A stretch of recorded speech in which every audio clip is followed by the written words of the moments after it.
কোথায় আপনি তীব্র? এসে আমায় নিয়ে যান না, আমার অনেক ভয় লাগছে এই আঁধার রাতের অজানা জায়গায়। আপনি কোথায় আছেন তীব্র? আমায় কি খুঁজছেন? আমি কি আর আপনাকে দেখতে পারবো না? ভালোবাসি কথাটা যে বলা হয়নি এখনো, বলা হয়নি আপনাকে ঘিরে আমার হৃদয়ে লুকানো অনুভূতিগুলো। আসুন না তীব্র, প্লিজ আমায় নিয়ে যান। কথাগুলো বলেই রূপ দু হাতে মুখ থেকে কেঁদে উঠল। এমন পরিস্থিতিতে আগে কখনো পড়েনি ও। আজ নিজের ভুলের জন্যই এই অবস্থা ওর। বাড়ির সবার কথা ভীষণ মনে পড়ছে। ও কি আর এই অজানা জঙ্গল থেকে বেরোতে পারবে না? ভাবতেই আবারও কেঁদে উঠল শব্দ করে। এজন্যই হয়তো বলা হয় বেশি কৌতূহল ভালো না, এতে বিপদ ডেকে আনে। এদিক ওদিক পাগলের মতো খুঁজে চলেছে তীব্র। নিজের মধ্যে এখন তীব্র নেই বোধ হয়। ওর মন মস্তিষ্ক জুড়ে রূপের চিন্তা ঘুরছে শুধু। কোথায় গেল তার তীব্রময়ী? তীব্র কোনো কিছু না ভেবে রেস্টুরেন্টের পাশে জঙ্গলের ভিতর ঢুকে গেল।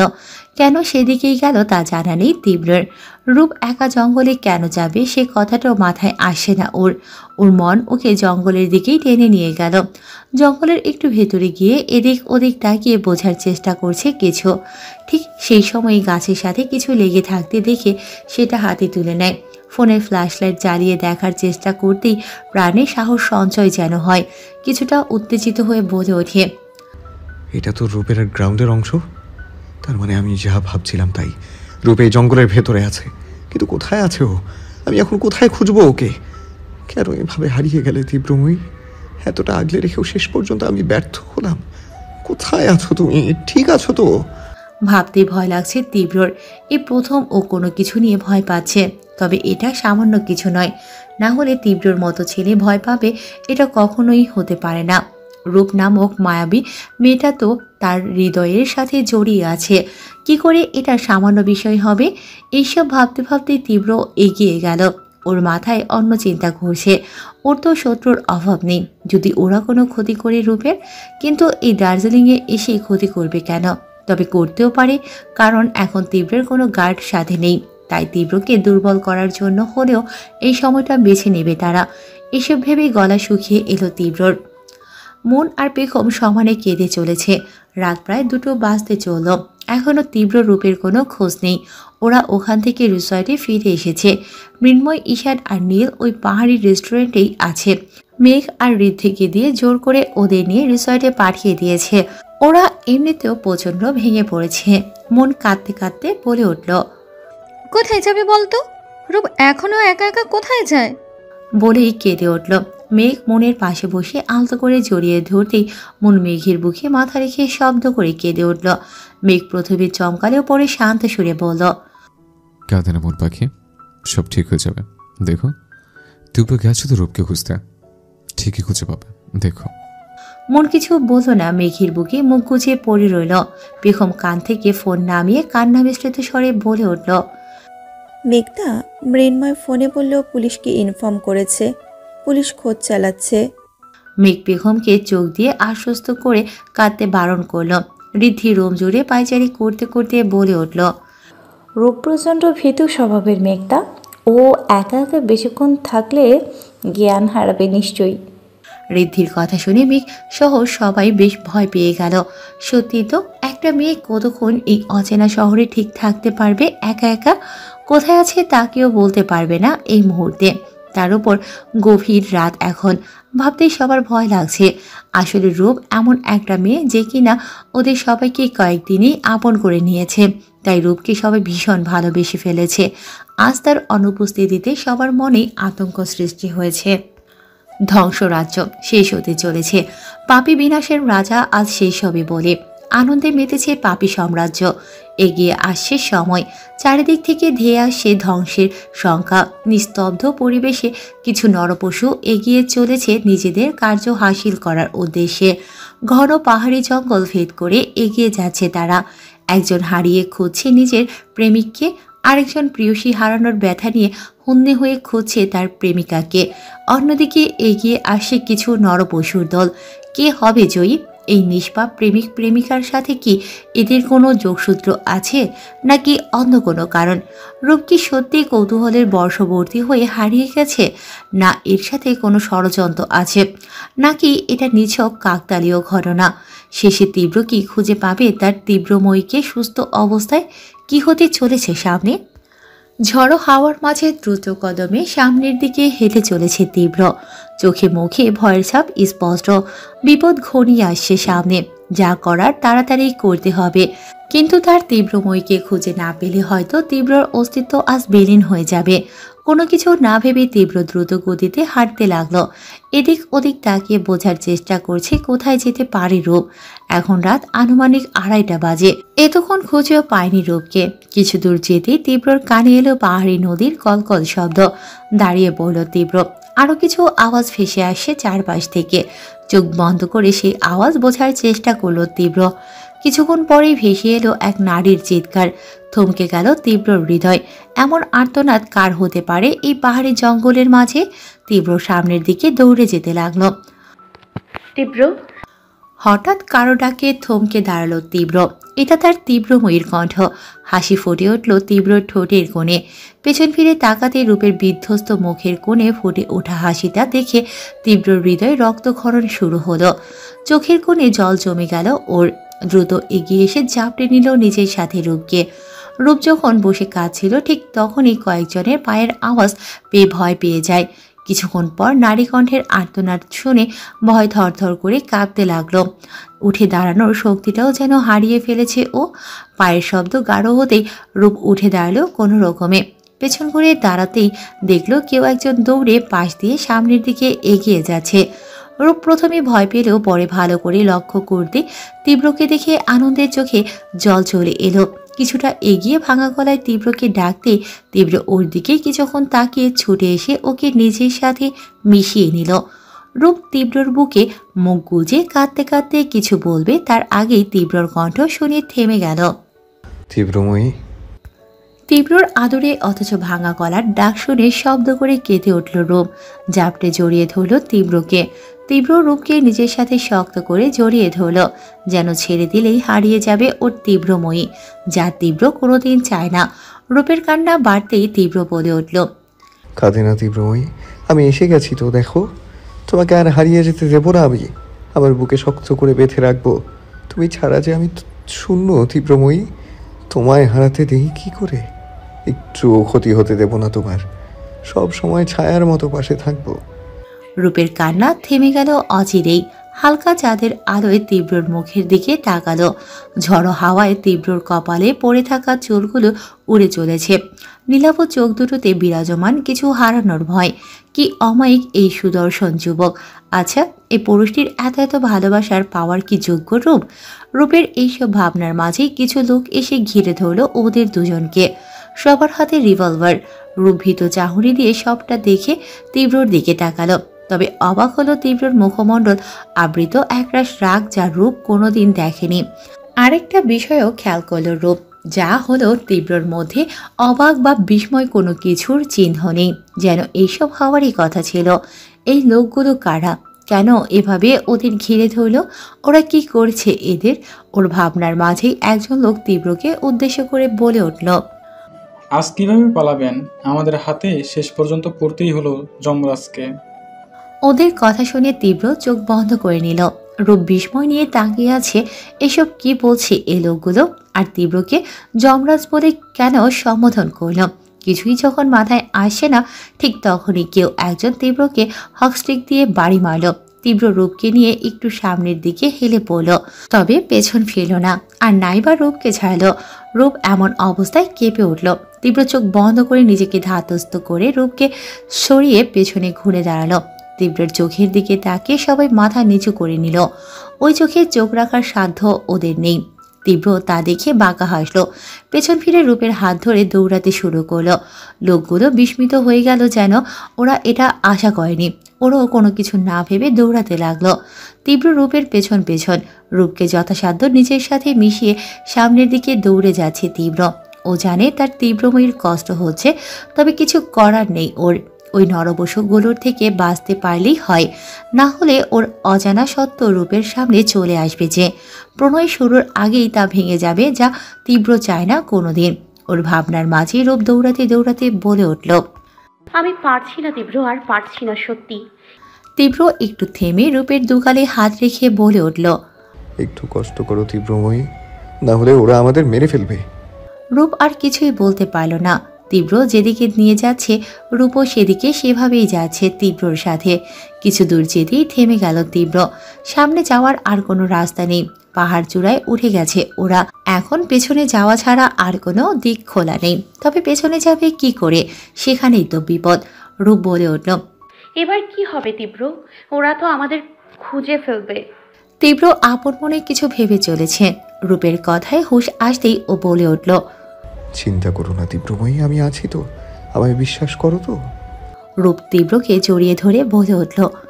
নিজের থেকেও বেশি বিশ্বাস করি আপনাকে তীব্র। আমার নিজের ওপর বিশ্বাস নেই একদমই, তবে আপনাকে অবিশ্বাস করতে পারবো না কোনোদিন। রূপের কথা শুনে তীব্র বলে উঠল। কেন এত বিশ্বাস করো আমায়? আমি তো তোমার জন্য বিপজ্জনকও হতে পারি। রূপ কিছু বলবে তার আগেই পেছন থেকে লোকজনদের দৌড়ে আসার আওয়াজ পেল। তীব্র সেদিকে একবার তাকিয়ে রূপের দিকে তাকালো। তীব্রর এমন তাকানো দেখে রূপ অবাক হয়ে কিছু বলবে তার আগেই ঘাড়ে আঘাত পেল। মুহূর্তেই জ্ঞান হারিয়ে নিচে লুটিয়ে পড়তে নিলেই তীব্র ধরে আস্তে করে শুইয়ে দিল রূপকে। রূপের ব্যথাতুর মুখের দিকে তাকিয়ে বলে উঠল। I am sorry তীব্রময়ী।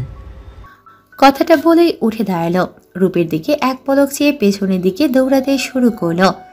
দার্জিলিংয়ের পাহাড়ি জঙ্গলে ছোট কুটিরে বসে একজন অজানা ব্যক্তি প্রহর গুনছে কাঙ্ক্ষিত বার্তার। সামনে তাকিয়ে এক মনে চেয়ে আছে নিজের ব্যর্থ হওয়া সকল কাজের হিসেব করা নোটটির দিকে। একে একে নিজের সমস্ত কালো ব্যবসা থেকে শুরু করে সমস্ত কিছুতে ব্যর্থ হয়েছেন তিনি, শুধুমাত্র একজন ব্যক্তির জন্য।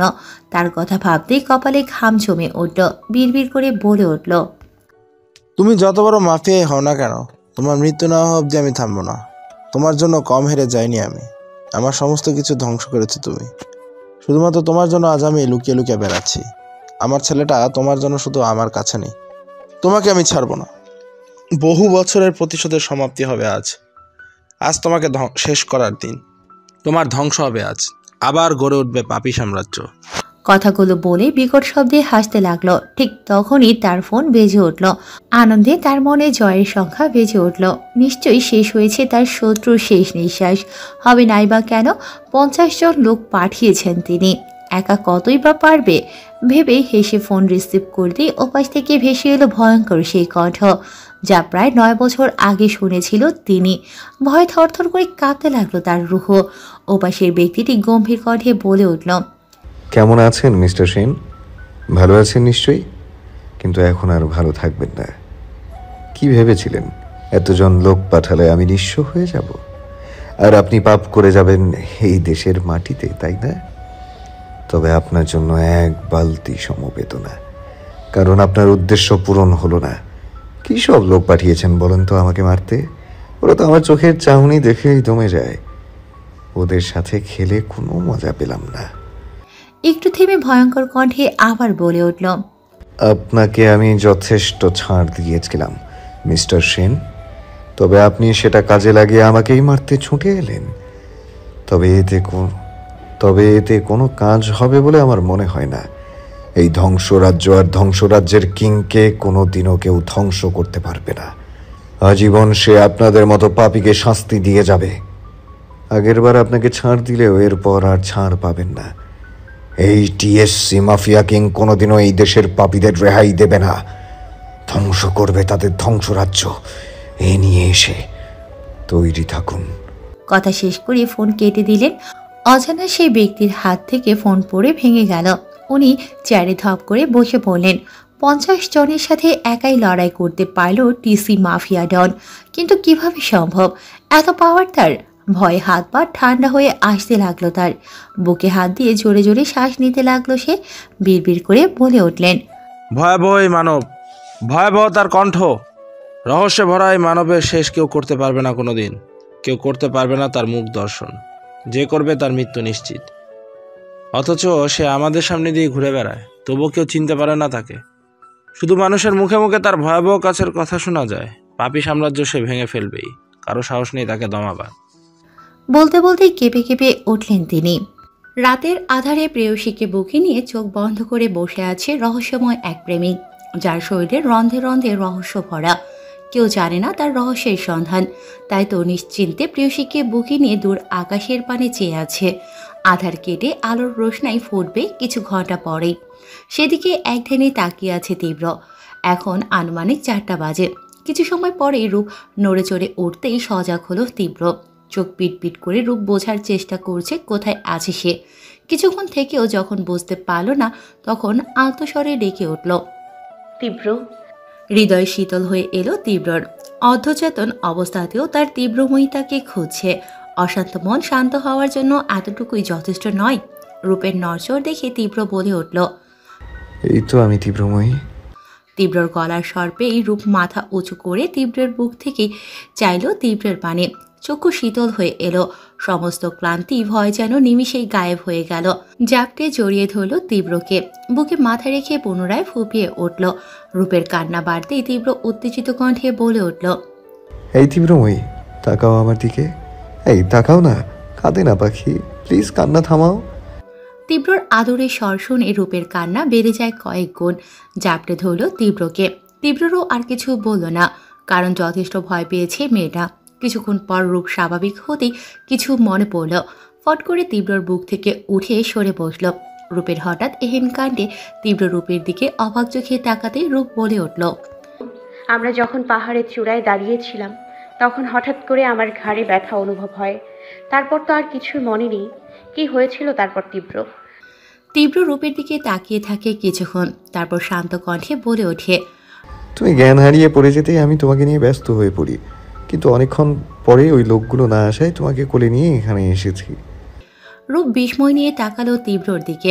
লোকগুলো কেন এলো না? ওরা তো ওদের পেছনেই ছিল। তবে তীব্রকে জিজ্ঞেস করবে তার আগেই তীব্র বলে উঠল, তুমি হঠাৎ কেন জ্ঞান হারিয়েছিলে তীব্রময়ী? কি হয়েছিল তোমার? রূপ তীব্রর প্রশ্নে ভাবুক হয়ে পড়ল। সত্যিই তো, তখন হঠাৎ করে কি হলো ওর? ঘাড়ে এখনো চিনচিনে ব্যথা করছে। এমন কেন হচ্ছে? মনে করার চেষ্টা করতেই মাথায় ব্যথা অনুভব হলো। মাথা চেপে ধরতেই তীব্র রূপকে আবার বুকে টেনে নিয়ে বলে ওঠে, মাথায় ব্যথা হচ্ছে তীব্রময়ী, চাপ নিও না আর। যা হয়েছে তা তো হয়েই গেছে, এখন এসব ভেবে লাভ নেই। তীব্রর কথায় রূপ শান্ত হলেও মস্তিষ্ক থেকে ঘটনাটা পুরোপুরি বের করতে পারল না। রূপের মনে কোনো একটা কথায় ঘুরছে। তা হলো রূপ তীব্র এখানে দেখার আগে একটা নারী কণ্ঠের আর্তনাদ পেয়েছিল। কে ছিল সেই নারী, আর কেনই বা আর্তনাদ করেছিল? রূপের চিন্তিত মুখের দিকে তাকিয়ে তীব্র মনে মনে বলে উঠল, কিছু কথা না হয় আড়ালেই থাকুক। সব কিছু জেনে গেলে জীবনটা পানসে মনে হবে, আর প্রিয়জনেরা দূরে সরে যেতে চাইবে। থাক না তাহলে রহস্যে মোড়ানো সত্যগুলো। কিছু কথা অজানা থাকলে জীবন সুন্দর হয়ে ওঠে। তীব্র ভাবনার মাঝেই রূপ বলে উঠল, রিসর্ট ফিরবো কখন আমরা? ওরা সবাই চিন্তিত তো আমাদের জন্য। তীব্র রূপকে আরেকটু নিজের সাথে জড়িয়ে বলে উঠল, ভোরের আলো ফুটলেই এখান থেকে বের হব, এখন যাওয়াটা সেফ না। তীব্রর কথায় রূপ কিছুটা ভয় পেলেও তীব্রর পরবর্তী কথা শুনে থমকে যায়। হিমশীতল কণ্ঠে তীব্র রূপের কানের কাছে এগিয়ে এসে বলে ওঠে, যেখানে কথা তুমি না বুক রূপকন্যার, সেখানে আমি ভয়ঙ্কর হতেও রাজি। আমি তোমার পাশে ছায়া হয়ে থাকবো সব সময়, তাই ভয় পাবে না কখনো। আমার কাছে তুমি কি তা জানো না তীব্রময়ী? এমনই এক আধার রাতে আমার হৃদয় স্পর্শ করা আধারের হৃদয় স্পর্শী তুমি। তীব্রর কথা শুনে রূপ অবাক চোখে ওর দিকে তাকাতেই তীব্র ঠোঁট ছুঁয়ে দিল রূপের ঠোঁটে। গভীর নয়, শুধু স্পর্শ করে নিজের অনুভূতির গভীরতা জানান দিল নিজের প্রিয়সীর নিকট। তীব্রর স্পর্শে নেতিয়ে পড়ল রূপ। এই বলিষ্ঠ মানবের নীলাভ চোখে তাকাতে পারল না ছোট্ট রূপ। বন্ধ করে নিল নিজের আঁখি জোড়া, হারালো এই রহস্যময় মানবের প্রেমময় আলিঙ্গনে। রাত শেষ হয়ে আলোর রোশনাই ফুটেছে আকাশ জুড়ে, তবে সূর্যোদয় এখনো হয়নি। তীব্রর বুকে মাথা রেখে আধশোয়া হয়ে শুয়ে আছে রূপ। তীব্র চোখ বন্ধ করে নিজের সাথে জড়িয়ে রেখেছে রূপকে। পাখির কিচিরমিচির শব্দে মুখরিত চারিপাশ। কিছুক্ষণের মধ্যেই হয়তো সূর্যদেবের অস্তিত্ব জানান দেবে। রূপ তীব্রর বুকে থেকেই মাথা তুলে বলল, তীব্র। এত আদরের ডাক শুনে মুহূর্তে তীব্র শরীর বেয়ে ভালো লাগার শিহরণ বয়ে গেল। আলতো করে রূপ চুলের ভাঁজে হাত গলিয়ে বলল, বলো। একটু ঘুরে দেখবো আশেপাশের জঙ্গলটা। আচ্ছা বলো। তীব্র এগোতে নিলেই রূপ হাত ধরে আটকে দেয়। তীব্র ভ্রু কুঁচকে তাকাতেই রূপ কিউট ফেস করে বলল, চোখে ঘুমের রেশ আছে তো? তো একটু পাহাড়ি নদীতে রূপ পুরোটা বলতে পারল না, তার আগেই তীব্রর তীক্ষ্ণ দৃষ্টিতে আটকে গেল। মন খারাপ করে নিচে তাকাতেই তীব্র হেসে রূপকে নিয়ে এগোলো নদীর দিকে। দুজনে জলে নামতেই রূপ তীব্রর হাত ধরে লাফিয়ে উঠল। খুশিতে তীব্রর গায়ে জলের ছটকা দিতেই তীব্র হেসে ফেলল। রূপের হাস্যোজ্জ্বল মুখের দিকে তাকিয়ে ভাবল, কত অল্পতেই খুশি হয়ে যায় আমার তীব্রময়ীটা। এই মায়াবী মেয়েটাকে খুব যত্নে রাখবো, একটু কষ্টের আঁচ লাগতে দেব না ওর জীবনে। আমার জীবন যতই আধারে ঢাকা থাকুক না কেন, ওর আগমনে তো আলোর রসনাই ফুটেছে। ওকে না হয় সেই আলোর ছটাকের মাঝে রেখে দেব আমার হৃদয়ে গ্রাসী তীব্রময়ী। কিছুক্ষণ পর যখন রূপ পুরোটা ভিজে যেতে লাগলো, তখনই তীব্র টেনে নিজের কাছে নিয়ে এলো ওকে। কানের পিঠে চুলগুলো গুছিয়ে দিতে দিতে বলে উঠল, ভিজে যাচ্ছে তো তীব্রময়ী, আর থেকো না জলের মধ্যে, ঠান্ডা লেগে যাবে। চলো, আমাদের ফিরতে হবে তো। রূপ সম্মতি জানাতেই তীব্র ওকে নিয়ে উঠে এলো নদীর থেকে। সামনে এগোনোর আগে পেছন ফিরে পাহাড়ি নদীর দিকে তাকিয়ে মনে মনে বলে উঠল, ধন্যবাদ পাহাড়ি দার্জিলিং। আমাদের প্রণয়ের সাক্ষী রইল এই পাহাড়ি ঘেরা অপূর্ব সুন্দরতম স্থান। এই পাহাড়ি এই জঙ্গল যেমন রহস্যে ভরা, ঠিক তেমন আমার রহস্য রাতের আধারে রহস্যময় হয়েই থেকে গেল এই রহস্য ঘেরা পাহাড়ের মাঝে। তীব্র রূপকে এক হাতে জড়িয়ে নিয়ে হাঁটা ধরল পাহাড়ি জঙ্গলের উদ্দেশ্যে। রিসর্টে ফিরতেই মন পেখম ওরা জড়িয়ে ধরল রূপকে। রূপ জানতো এমন কিছু হবে, তবে ওদের শুকনো মুখ ফোলা চোখ দেখে নিজেও এবার কেঁদে ফেলল। ওরা ওকে এত ভালোবাসে যে একটু চোখের আড়াল হতেই এই অবস্থা বানিয়েছে। ওকে অবাক করে দিয়ে নীল, ঈশান, ঋদ্ধি ওরাও এসে জড়িয়ে ধরল। বন্ধুমহলের সব সদস্য গোল করে জড়িয়ে নিল নিজেদের। মৃন্ময় আর মেঘ হেসে ওদের দিকে তাকিয়ে আছে, কারণ ওরা জানে কি গেছে ওদের ওপর দিয়ে কালকে। তাই ওরা হাসি মুখেই ওদের মিলন দৃশ্য দেখছে। তবে রূপের কান্না দেখে কেউ একজন খুশি হতে পারছে না, আর সেটা যে তীব্র তাতে কারোর সন্দেহ নেই। তীব্র এবার গম্ভীর গলায় বলে উঠল, আরে তোমরা সবাই মিলে আবার তীব্রময়ীকে কাঁদাচ্ছ কেন? এমনিতেই কাল সারা রাত আমার বুক ভিজিয়েছে কেঁদে কেঁদে, এখন আবার তোমরা? তীব্রর কথা শুনে মৃন্ময় আর মেঘ মুখ টিপে হাসতে লাগলো, আর বন্ধুমহলের সদস্যরা অবাক চোখে তাকিয়ে আছে রূপ বাদে। তীব্র ওদের মতো হাসি ঠাট্টায় মেতে থাকতে পারেন তা ওদের জানা ছিল না। ওরা তো এতদিন গম্ভীর তীব্রকেই দেখছে। ওদের অবাক মুখমণ্ডলের দিকে তাকিয়ে তীব্র নিজেও হেসে ফেলল। মন ঈশানের হাতে চিমটি কেটে বুঝতে চাইল সত্যি দেখছে কিনা, কিন্তু তার আগেই ঈশান চেঁচিয়ে উঠল, হারে বেয়াদব মহিলা, খালি আমায় মারে, উফ কি জোরে চিমটি মারলো। ঈশানের কথা শুনে মন রাগি চোখে তাকালো। এদিকে ওদের দিকে তাকিয়ে বাকি সবাই হেসেই যাচ্ছে। মন তীব্রকে উদ্দেশ্য করে বলে উঠল, স্যার। আর কিছু বলার আগে তীব্র বলে উঠল, নট স্যার, অনলি তীব্রদা। মৃন্ময় আর মেঘকে তো দাদা ডাকো, আমি কি দোষ করলাম? তীব্রর কথা শুনে মন কিছু বলবে তার আগেই মেঘ কাশতে কাশতে বলে উঠল, এই তোর কে বলছে অমনের দাদাটাকে? নিজের দিক সোজা করে আমার মন পাখিকে বোন বানাতে চাইছিস? তীব্র সরু চোখে তাকাতেই মেঘ চুপ করে গেল, আর মন লজ্জায় মাথা নিচু করে দাঁড়িয়ে আছে। ওরা কিছু বলবে তার আগেই তীব্রর ফোন বেজে উঠল। ফোন রিসিভ করতেই তীব্রর চোখ মুখ রাগে লাল হয়ে গেল। ওরা সবাই বিস্ময় নিয়ে তাকিয়ে আছে হঠাৎ কি হলো, আর কেই বা ফোন করলো যে এত রেগে গেল তীব্র। বিরস মুখে লাগেজ গোছাচ্ছে বেগম। ওর পাশে বসে গালে হাত দিয়ে বিষণ্ণ মনে বসে আছে মন। রূপ থাই গ্লাস দিয়ে পাহাড়ি দৃশ্য উপভোগ করছে। ওদের সবার মন ভীষণ খারাপ, তার কারণও আছে যথার্থ। আজ ওরা শিলিগুড়ি ব্যাক করবে, তারপর যে যার বাড়ি চলে যাবে। এটা কিছুতেই ভালো লাগছে না রূপের, কিন্তু কিছু করার নেই। তীব্রর অফিস থেকে ফোন এসেছে, কি কথা হয়েছে তা জানে না, তবে দেখেছে তীব্রর রাগী মুখশ্রী। তীব্র তখনই তাড়া দিয়েছে ব্যাক করার জন্য, তাই আর কিছু বলেনি কেউ। তীব্রর সাথে কথাও হয়নি ওদের কারো। মৃন্ময় আর মেঘকে নিয়ে তীব্র রোমে চলে গিয়েছে। ওরা ধারণা করেছে নিশ্চয়ই বড় কোনো ঘটনা ঘটেছে, তাই কেউ আর খাটায়নি তীব্রকে। রূপ এসবই ভাবছিল, ওর ভাবনার মাঝে মন বিষণ্ণ কণ্ঠে বলে উঠল, মাত্রই তো এলাম রে, এক্ষুনি ব্যাক করাটা কি ঠিক হচ্ছে? মনের কথা শুনে পেখম বলল, ঠিক না হলেও যেতে তো হবেই। তীব্রতা কতটা রেগে গিয়েছিল দেখিসনি? মন হতাশ কণ্ঠে বলল, তাই বলে এত তাড়াতাড়ি ঠিক মতো দার্জিলিংটা উপভোগ করতেই পারলাম না। ওদের কথা শুনে রূপ এগিয়ে এসে বেডে বসল।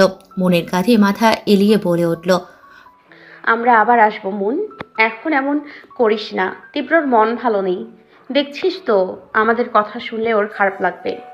রূপের কথা শুনে মুহূর্তে মন হাসি মুখে তাকালো। বেগমকে ইশারা করতে সেও রূপের পাশে এসে বসে মুচকি হাসতে লাগলো। ওদের এমন হাসাহাসি দেখে রূপ ভ্রু কুঁচকে তাকালো, যার অর্থ কি হলো হঠাৎ। মন আর বেগম একসাথে বলে উঠল, মৃন্ময় মেঘের বেলায় দাদা আর তীব্রতার বেলার সোজা তীব্র। হায় হায় কত প্রেম। রূপ ওদের কথায় লজ্জা পেল বেশ, সেটা অপ্রকাশিত রেখেই বলে উঠল, তো তোরা কি চাইছিস, দাদা বলে ডাকবো? ওরা দুজনই থতমত খেয়েই বলে উঠল, না না, একদম না। তীব্রতা তাহলে আমাদের ভ্যানিশ করে দেবে। ওদের কথা শুনে রূপ শব্দ করে হেসে উঠল। ওরাও গোমরা মুখে কিছুক্ষণ তাকিয়ে থেকে হেসে জড়িয়ে ধরল রূপকে। যা বলছিস ভেবে বলছিস তো তীব্র? মৃন্ময়ের কথা শুনে তীব্র কপালে দু আঙুল ঘষে বলে উঠল, তুই জানিস আমি যা করি ভেবে চিন্তাই করি। তীব্রর কথা শেষ হতেই মেঘ এসে সোফার হ্যান্ডেলে বসে বলল, বিষয়টা জটিল হয়ে যাচ্ছে তীব্র, আরেকবার ভেবে দেখ না। তীব্র তীক্ষ্ণ চোখে ওদের দিকে তাকাতেই ওরা দুজনে চুপ হয়ে গেল। কারণ এখন তীব্রকে বলেও লাভের লাভ কিছুই হবে না, উল্টো তীব্র রেগে যাবে। তাই চুপ থাকাই বেটার। ওদের দিকে কিছুক্ষণ তাকিয়ে তীব্র উঠে দাঁড়ালো।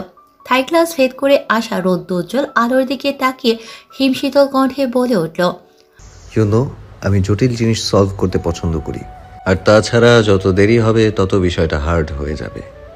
এইসব বন্ধ না করা পর্যন্ত আমার শান্তি নেই। তাছাড়া তীব্রময়ী। আর কিছু বলার আগে দরজায় কেউ নক করে। তীব্র থেমে যায়, ইশারায় মেঘকে দরজা খুলতে বলে। মেঘ এগিয়ে গিয়ে দরজা খুলতেই নীলকে দেখে স্বস্তির নিঃশ্বাস নেয়। নীলকে ভেতরে আসতে বলে মেঘ সরে দাঁড়ায় দরজা থেকে।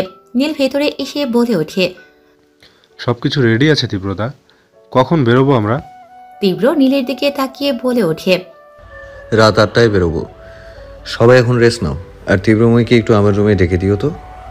নীল মুচকি হেসে মাথা নাড়িয়ে চলে গেল। মৃন্ময় তীব্রর কাঁধে হাত রেখে হেসে বলে উঠল, কাল সারা রাত রূপের সাথে থেকেও মন ভরলো না ভাই, আজ আবার রূপে। আর কিছু বলতে পারল না মৃন্ময়। তীব্রর তীক্ষ্ণ দৃষ্টির দিকে তাকিয়ে ঠোঁটে আঙুল দিয়ে বেরিয়ে গেল রুম থেকে। মেঘও আর না থেকে বেরিয়ে গেল। ক্ষিপ্ত সিংহকে আর না ঘাটানোই ভালো, কখনো না জানি অ্যাটাক করে বসে ওদের ওপর। ওরা বেরিয়ে যেতেই তীব্র ঠোঁটে মৃদু হাসি ফুটে উঠল। সত্যি কাল সারাটা রাত রূপের সাথে থেকেও তৃষ্ণা মেটেনি ওর, তাই এখন মন ভরে দেখে নেবে। ব্যাক করার পর আর দেখা হবে কিনা সন্দেহ। এসব ভেবেই দীর্ঘ নিঃশ্বাস ফেলল ও। রাত 8টা। সবাই দার্জিলিং স্টেশনে দাঁড়িয়ে আছে, শুধু তীব্র বাদে। তীব্র ওদের গাড়িতে উঠিয়ে একটু বেরিয়েছে কিছু কাজের জন্য, বলেছে খুব তাড়াতাড়ি চলে আসবে। রূপ ভেবে পাচ্ছে না এখানে কি কাজ থাকতে পারে তীব্রর। জিজ্ঞেসটা যে করবে তারও সুযোগ পায়নি। তীব্রর সাথে সেই দুপুরে কথা হয়েছিল, এরপর আর কথা বলার সুযোগ ঘটেনি। বলা ভালো, তীব্রর বলার সুযোগ দেয়নি। যদিও মেঘ মৃন্ময়কে জিজ্ঞেস করেছিল, কিন্তু ওরা এড়িয়ে গেছে এই বলে যে ওরাও জানে না কিছু। রূপ জানতো না যে তীব্র কাজে বেরোবে, না হলে তখনই জিজ্ঞেস করতো। এখন কিছু ভালো লাগছে না রূপের, কেমন জানি অস্থির লাগছে। রূপের ভাবতে অবাক লাগছে কয়েকদিনের পরিচয়ে কতটা আপন হয়ে গেছে তীব্র ওর কাছে। একটু চোখের আড়াল হলেও অস্থিরতা গ্রাস করে রূপকে। ট্রেনের অ্যানাউন্সমেন্ট হতেই সবাই ট্রেনে উঠে বসে। রূপ একবার প্ল্যাটফর্মের দিকে তাকায়, ফ্ল্যাশব্যাক মনে করার চেষ্টা করে। দার্জিলিং আসার দিনও এমন হয়েছিল। সেদিন মন খারাপ নিয়ে ট্রেনে উঠলেও তীব্রর আগমনে মন ভালো হয়ে গিয়েছিল নিমিষেই। ভেবে মুচকি হাসল রূপ। তীব্র যখন বলেছে চলে আসবে তখন আসবেই, তাই আর কিছু না ভেবে ট্রেনের দিকে এগিয়ে গেল। ট্রেনে উঠতে গেলে প্রচণ্ড ভিড়ে ধাক্কা খেয়ে পড়ে যেতে নিলে কেউ এসে ওর কোমর ধরে ট্রেনে উঠিয়ে দেয়। এই স্পর্শ রূপের চেনা, খুব বেশিই চেনা, তাই চোখ খুলে আর তাকালো না। মানুষটার বুকে মাথা রেখে ট্রেনের দরজার সামনে দাঁড়িয়ে রইল। কারো দুষ্ট কণ্ঠে এই ঘোর কাটল রূপের, এভাবে আমায় জড়িয়ে থেকে যাবে নাকি তীব্রময়ী? সবাই দেখছে কিন্তু। ফট করে চোখ মেলে তীব্রর দিকে তাকালো রূপ। পরক্ষণে সামনে তাকাতেই লজ্জায় রাঙা হয়ে উঠল ওর মুখশ্রী। ওদের কামরার সবাই কেমন করে দেখছে ওকে আর তীব্রকে। রূপ বেশ লজ্জা পেল। সরে আসতে নিলেই তীব্র বাধা দিয়ে আরো কাছে টেনে নিল রূপকে। ওকে নিজের সাথে জড়িয়েই এগোলো ওদের বুক করা কামরার দিকে। তীব্রর মুখে মাস্ক আর চোখে সানগ্লাস, পরনে ব্ল্যাক জ্যাকেট আর ভেতরে হোয়াইট টি শার্ট। বাহিরে বেরোলে এসব পরে বেরোয় তীব্র। তার কারণ এভাবে ওকে কেউ চিনতে পারে না। খুব কাছে মানুষজন যারা ওকে ভালোভাবে চেনে তারাই একমাত্র চিনবে এই লোককে। না হলে এত বড় একজন বিজনেসম্যানের সাধারণ মানুষদের সাথে চলাফেরা করা কতটা মুশকিল হয় তা তো জানা আছে। সবাই ঘিরে ধরবে সেলফি তোলার জন্য, মিডিয়ার লোক নিউজ বানাবে বানোয়াট। এসব বিরক্ত লাগে তীব্রর কাছে। খুব দরকার ছাড়া তীব্র মিডিয়াদের মুখোমুখি হয় না খুব একটা। তীব্র আর রূপ এসে জানালার সামনে বসল। বাকি সবাই ওদের দেখে মুখ টিপে হেসে আড্ডায় সামিল হলো। বেশ কিছুক্ষণ পরে সবাই ঘুমিয়ে পড়তে তীব্র রূপকে নিজের বুকে টেনে নিল। আলতো স্বরে বলে উঠল,